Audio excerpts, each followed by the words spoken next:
Substation open చేసుకున్నాం, మరొక సబ్స్టేషన్కి శంకుస్థాపన చేసుకున్నాం.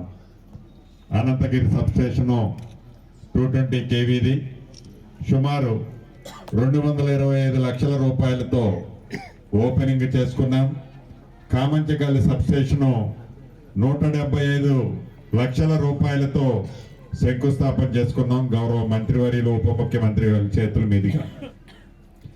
మీకు తెలియంది కాదు, సాధించుకున్న తెలంగాణ, ధనిక తెలంగాణ రాష్ట్రాన్ని ఆనాటి 10 సంవత్సరాల పరిపాలనలో ఎలా కొల్లకొట్టి సుమారు 8,19,000 కోట్లు అప్పు చేయటమే కాకుండా, దొరికినంత దోచుకోవటమే కాకుండా, మన అందరి కష్టార్జితాన్ని ఆనాటి దొరవారు ఎలా కొల్లగొట్టిన తర్వాత పేదవాడి ప్రభుత్వం కావాలని, అది ఇందిరమ్మ రాజ్యంలోనే సాధ్యమని, మీ అందరి కష్ట ఫలితంతో ఇందిరమ్మ ప్రభుత్వం వచ్చిన తర్వాత గడిచిన 2 సంవత్సరాల నుంచి ఈ రాష్ట్ర ముఖ్యమంత్రిగా రేవంత్ రెడ్డి గారి నాయకత్వంలోని మేమందరం నిరంతరం పేదవాడికి అండదండలుగా ఉంటూ, పేదవాడికి భరోసా ఇస్తూ, ఇచ్చిన ప్రతి హామీని రాష్ట్ర ఆర్థిక పరిస్థితి సహకరించకపోయినా ప్రతి కార్యక్రమానికి పేదవాడి ముఖంలో చిరునవ్వు చిందించడం కోసం ఎంత కష్టం వచ్చినా, ఎన్ని ఇబ్బందులు వచ్చినా, ఎన్ని ఒడదొడుగులు వచ్చినా ఇచ్చిన ప్రతి మాటని పేదవాడికి అందిస్తూనే అభివృద్ధి కార్యక్రమాలైనా ఇప్పుడు మనం చేసుకునే విద్యుత్ శాఖకు కానీ, రోడ్లు కానీ, నీటిపారుదల శాఖ కానీ, మౌలిక వసతులకు సంబంధించిన ప్రతి అంశంలో రాష్ట్ర ప్రభుత్వం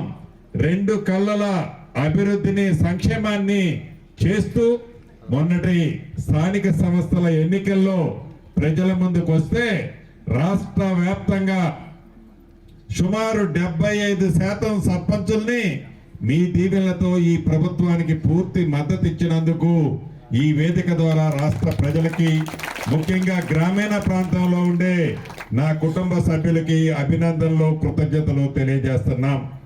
దీనికి కారణం ఒక్కటే, ఆనాటి దొరవారి పరిపాలనకి ఈనాడు పేదవాడికి భద్రత, భరోసా కల్పించే ఈ ఇందిరమ్మ ప్రభుత్వానికి తేడానే మొన్నటి ఎన్నికల ఫలితాలు.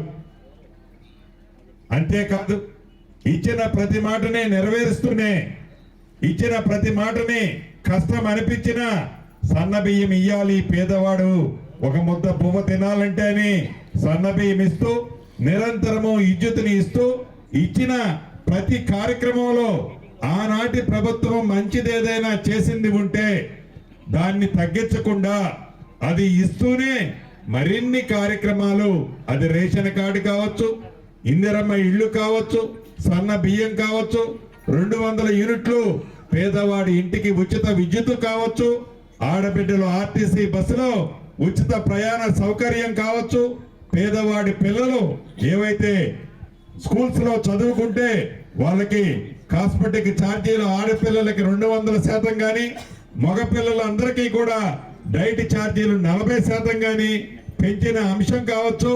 ఇలా చెప్పినవి చెప్పనివి పేదవాడికి మంచి జరుగుద్ది అనుకుంటే పేదవాడికి లాభం జరిగే ప్రతి అంశాన్ని ఈ ప్రభుత్వం చిత్తశుద్ధితో అందిస్తుంది. కాబట్టే మొన్నటి ఫలితాలు అంత అద్భుతంగా వచ్చాయి. రాబోయే రోజుల్లో ఏదైతే ఈనాడు మొదటి విడత రాష్ట్ర వ్యాప్తంగా ఇందిరమ్మ ఇళ్ళు ఇచ్చాం, మళ్ళీ ఏప్రిల్లో తప్పకుండా 2వ విడత ప్రతి నియోజకవర్గానికి ఇస్తామని అనేక వేదికల మీద గౌరవ ముఖ్యమంత్రి గారు, మా కేబినెట్ మంత్రులను చెప్పాం. మాట తప్పేదే లేదు. ప్రతి కార్యక్రమానికి పేదవాడికి అందించే దాంట్లో ఇందిరమ్మ ఇళ్ళు కానీ ఇతరత్ర కార్యక్రమాలన్నింటినీ ఇచ్చే దాంట్లో ఎన్ని కష్టాలు, ఇబ్బందులు వచ్చినా మాట తప్పకుండా ప్రతి కార్యక్రమాన్ని పేదవాడి ఇంటికి చేరుస్తామని మనస్ఫూర్తిగా మీ అందరికీ తెలియజేస్తూ, ఇంత పెద్ద ఎత్తున వచ్చిన నా కుటుంబ సభ్యులకి మరొక్కసారి కృతజ్ఞతలు తెలుపుతూ, రాబోయే నూతన సంవత్సర శుభాకాంక్షలు ప్రతి ఒక్క ఆడబిడ్డకి, అన్నదమ్ముడికి తెలుపుతూ మీ అందరి దగ్గర సెలవు తీసుకుంటాను. Local to global news at your fingertips. మీ చేతిలో ఒక ఆయుధం. Download R TV app. Media legend Ravi Prakash is back.